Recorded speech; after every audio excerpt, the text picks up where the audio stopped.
Assalamualaikum warahmatullahi wabarakatuh. Perkenalkan, saya Arif Fikram Abadi. Saya adalah seorang mahasiswa D3 Farmasi yang berkuliah di Akademi Farmasi Amasi Makassar. Nah, dalam kesempatan kali ini saya akan menjelaskan mengenai etnofarmakologi dan 5 modul yang telah saya kaji. Yang pertama, kita harus mengetahui apa itu etnofarmakologi. Nah, etnofarmakologi ini sangat asing di telinga masyarakat kita, umumnya di masyarakat awan ya. Nah, etnofarmakologi merupakan ilmu yang mempelajari tentang tumbuhan yang memiliki efek farmakologi dalam pengobatan dan pemeliharaan kesehatan oleh suatu masyarakat. Atau dalam pengertian lainnya, etnofarmakologi adalah kajian suatu tanaman obat yang berfungsi sebagai obat atau ramuan yang dihasilkan oleh penduduk setempat untuk pengobatannya. Nah, seperti yang saya jelaskan sebelumnya, etnofarmakologi adalah kajian suatu tanaman yang berkhasiat sebagai obat. Nah, untuk memenuhi kajian tersebut ada 5 modul yang telah saya bahas. Yang pertama itu, modul pertama membahas tentang kajian literatur, modul kedua membahas mengenai observasi lapangan, modul ketiga membahas tentang inventarisasi, modul keempat tentang kajian tanaman obat, dan modul kelima membuat proposal rancangan rencana inovasi ke depannya. Nah, dalam kegiatan etnofarmakologi ini saya mengangkat penyakit untuk dikaji adalah nyeri sendi. Nah, kenapa saya mengambil nyeri sendi? Karena kedua orang tua saya sering mengalami sakit-sakit atau nyeri pada seluruh tubuh. Nah, ini alasan utama saya mengapa ingin mengkaji tentang nyeri sendi dan mencari tahu ramuan-ramuan apa saja yang dapat digunakan untuk menghilangkan atau menyembuhkan nyeri sendi ini. Nah, pada modul 1 etnofarmakologi membahas tentang kajian literatur suatu penyakit. Nah, seperti yang saya jelaskan tadi, penyakit yang ke-9 adalah nyeri sendi, di mana dalam modul ini kita membahas tentang definisi penyakit, faktor pemicu atau penyebab penyakit tersebut, kemudian gejala atau ciri-cirinya, kemudian ada pengobatan secara modern dan tradisional, dan poin kelima membahas tentang zat senyawa apa yang terkandung di dalam ramuan tersebut sehingga dapat menyembuhkan atau mengurangi gejala nyeri sendi.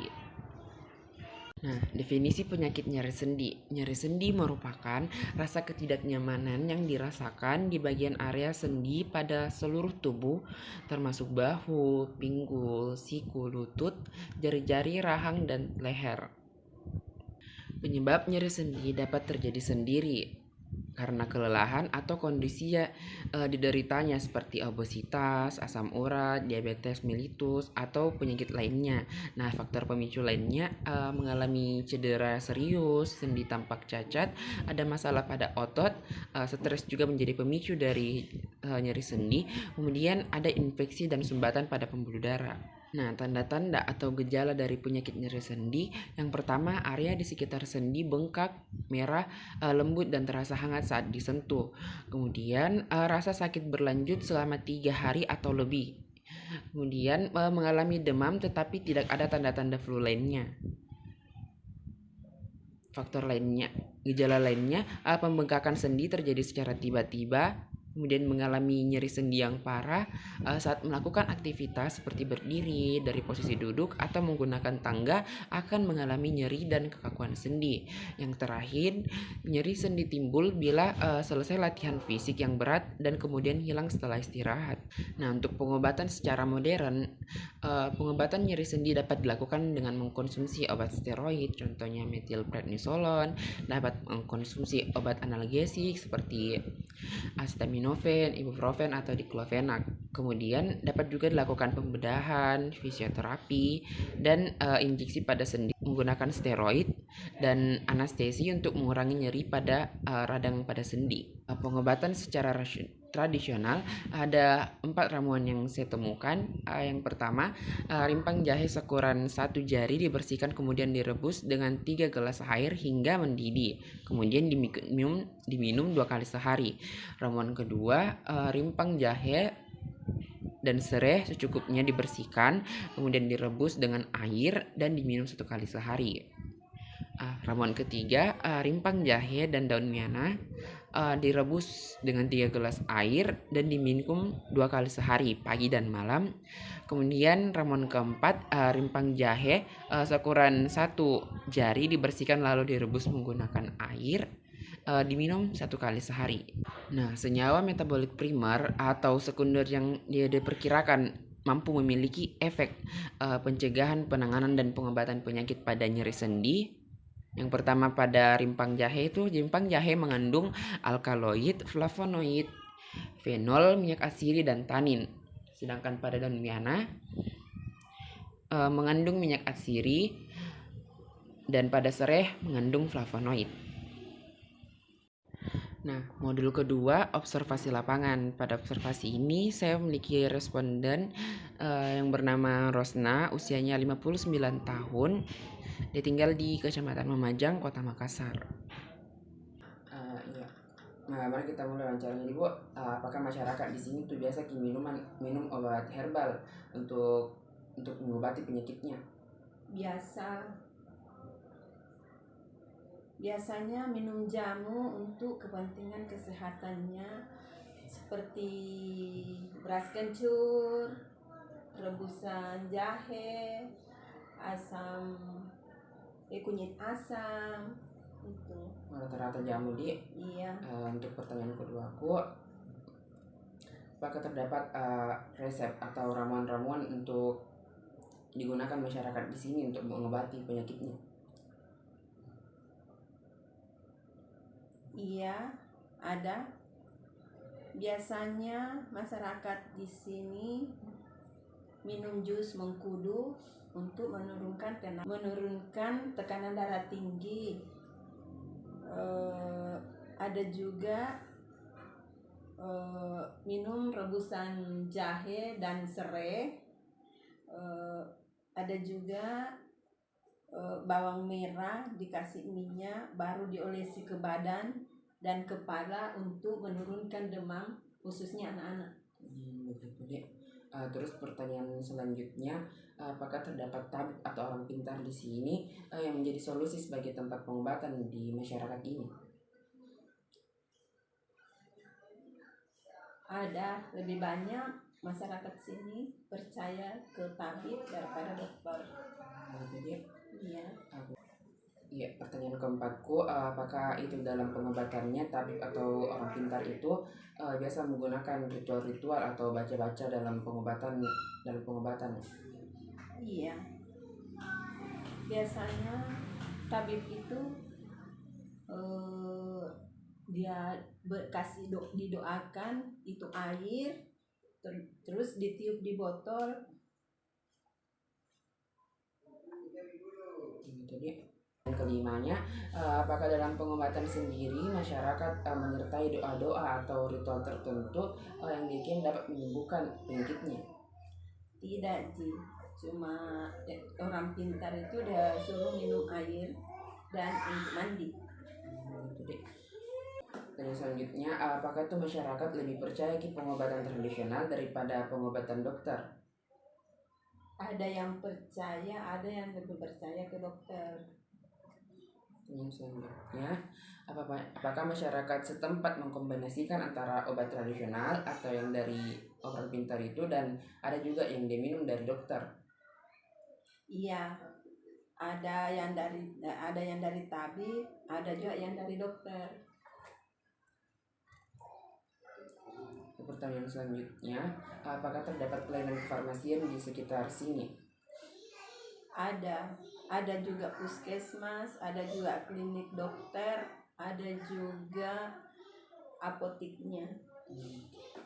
Nah, pada modul ketiga, ini membahas tentang inventarisasi tanaman obat.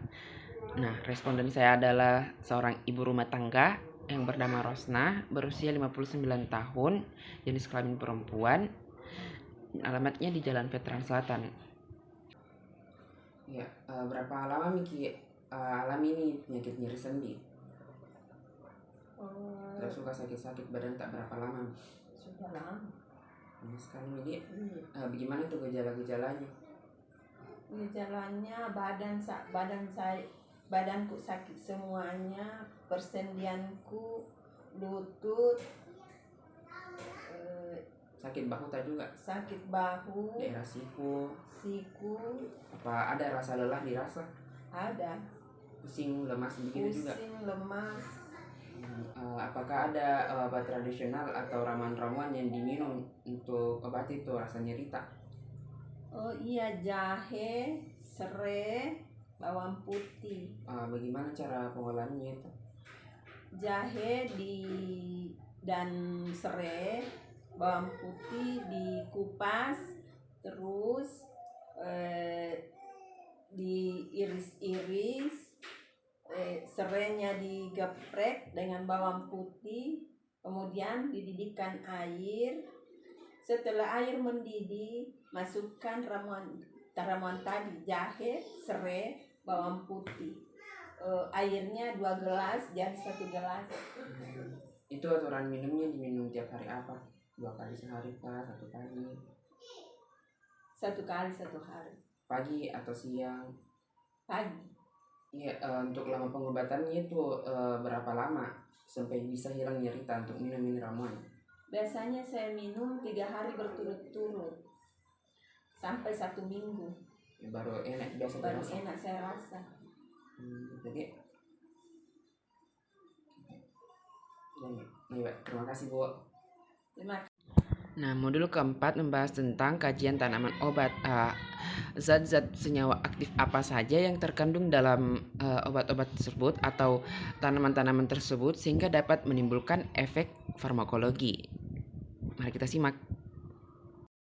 Yang pertama ada jahe. Nama daerahnya jahe, nama Indonesianya juga jahe, nama latinnya Cingiberus officinale. Yang digunakan pada tanaman ini adalah rimpangnya. Kemudian senyawa-senyawa yang terkandung di dalam jahe ini ada gingerol, sogaol, bisapolen, singiberol, singeron, ada diaryl heptanoid dan ada paradol. Yang kedua serai. Nama daerahnya serai.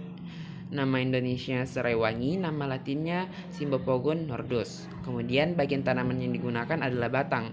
Zat-zat berkhasiat atau senyawa aktif yang terkandung dalam serai adalah citronellal, citronellol, geraniol, geranial, nerol, quercetin, quercitrin, dan rutin. Yang ketiga ada bawang putih, atau nama daerahnya dikenal Lazuna kebo atau Lazuna pate. Dalam bahasa Indonesia dikenal dengan bawang putih. Nama latinnya Alivum sativum. Kemudian bagian tanaman yang digunakan adalah umbinya. Senyawa aktif yang terkandung adalah alixin, adenosin, ajoini, dan skordinin. Nah, modul kelima ini membahas tentang rancangan rencana inovasi. Saya mengambil tema penyuluhan kesehatan, pelatihan pembuatan minuman kesehatan dari jahe, serai, dan bawang putih sebagai pereda nyeri dan meningkatkan daya tahan tubuh. Nah, pada bab 1 pendahuluan membahas tentang latar belakang, tujuan, rumusan masalah, dan manfaat dari kegiatan tersebut. Kemudian modul bab 2 membahas tentang gambaran umum masyarakat sasaran. Nah, lokasi tempat kegiatan ini di Jalan Veteran Selatan nomor 257, Kecamatan Mamajang, Kota Makassar. Nah, kondisi penduduk setempat yang pertama kurang kesadaran akan bahayanya obat sintesis. Yang kedua, kurangnya wawasan tentang perkembangan yang terjadi di masyarakat. Yang ketiga, konsumsi obat tanpa konsultasi ke dokter atau apoteker. Nah, dari kriteria tersebut memungkinkan untuk pelaksanaan kegiatan ini. Bab 3 membahas tentang metode pelaksanaan. Yang pertama itu penentuan tempat pelaksana, kedua persiapan sarana dan prasarana, yang ketiga pelaksanaan kegiatan aksi, dan yang keempat adalah evaluasi. Nah, pada bab 4 di sini kita membahas tentang biaya dan jadwal kegiatan.